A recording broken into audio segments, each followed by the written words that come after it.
let's talk about how the wind is blowing. Oh my goodness, right on top of the Wasatch, right here, 97 miles per hour. Ugh. And it's huge wind across southwest Wyoming right now.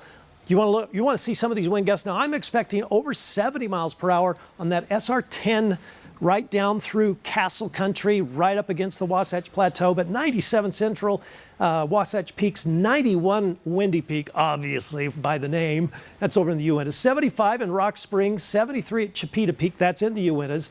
Logan Summit 63 and Evanston 59 miles per hour. People traveling along I-80 are going to just have those winds whipping and really causing problems. Now the temperatures so far are in the 20s and 30s, but they are going to drop. When that Arctic front comes in, they're going to dip big time. Now this is an error. Rock Springs is actually 33, and there's been about a quarter to half an inch of snow, and that there's blowing snow, really bad blowing snow here. So my suggestion is don't travel Interstate 80 today.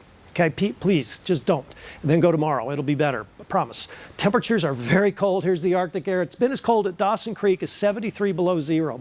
And that it won't be that cold here, but it's modified Arctic air coming down.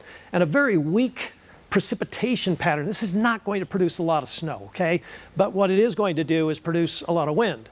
And not so much for southern Utah. You're kind of just out of this storm trek. Thank goodness for you. 36 right now. There's the wind. You can't see the wind, but believe me, it's blowing. It's creating huge drifts on those eastern sides. That's going to cause avalanche problems. 40 in Salt Lake, south wind 10. The winds come around to the northwest this afternoon. Look at these winds, Evanston.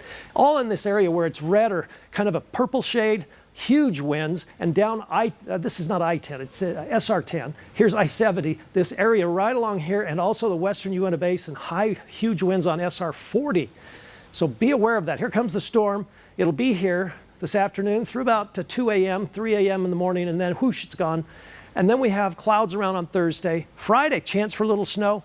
Saturday, a chance for a little snow, not much, mostly mountains, but at least some snow on Christmas Eve. Christmas Day is a dry day. Here we go. Monday, Tuesday, whoom, Wednesday, and then Thursday, another one, and then Friday, we get a break, and there's a Saturday storm. That's New Year's Eve, by the way. So we're lining them up one after the other. 41, the temperature this afternoon, and we'll see temperatures in St. George getting up to around 50 today, 51 tomorrow, and then can you believe this? The Utah's Weather Authority is forecasting 60 on Sunday, Christmas Day in St. George. What cold air, you say, Dan. 41 today, the snow coming in, not a lot of accumulation. Tomorrow, very cold and brisk north winds. The windiest time will be this afternoon through tonight into tomorrow morning. Then we'll see a little snow Friday, a little bit of snow Saturday. Sunday is mostly cloudy but dry, partly cloudy, upper and middle 40s next week, ahead of those 1, 2, 3 storms for New Year's. And it'll keep storming in the first week of January. We are going to pile that snow up big time.